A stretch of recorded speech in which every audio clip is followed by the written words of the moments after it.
Hello bazooka എന്ന ചിത്രത്തിൻ്റെ മൂന്നാം ദിവസത്തെ ഏറ്റവും പുതിയ ബോക്സ് ഓഫീസ് കളക്ഷൻ റിപ്പോർട്ടാണ് ഇന്ന് നോക്കാൻ പോകുന്നത്.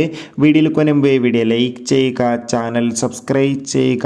മാർച്ച് ഏപ്രിൽ മാസം OTT റിലീസ് ചെയ്ത ചിത്രങ്ങളുടെ വീഡിയോ നമ്മുടെ ചാനൽ ഭാഗം പരിശോധിച്ചാൽ നിങ്ങൾക്ക് കാണാം. മമ്മൂട്ടി, ഗൗതം വാസുദേവൻ മേനോൻ, അതോടുകൂടി തന്നെ ദിവ്യ പിള്ളെ, ഷൈം ടോൺ ചാക്കോ എന്നൊക്കെ പ്രധാന കഥാപാത്രങ്ങളായി ഏപ്രിൽ 10 റിലീസിനെത്തിയ ചിത്രമായിരുന്നു ബസൂക്ക. അത്യാവശ്യം മികച്ച അഭിപ്രായം തന്നെയാണ് മൂന്നാം ദിവസവും പുറത്തുവന്നുകൊണ്ടിരിക്കുന്നത്. അതുകൊണ്ട് തന്നെ എല്ലാ സിനിമാ പ്രേമികളും ഒരേപോലെ ബസൂക്ക എന്ന ചിത്രത്തിൻ്റെ കളക്ഷൻ റിപ്പോർട്ടൊക്കെ അറിയാൻ വേണ്ടി കാത്തിരിക്കുകയാണ്.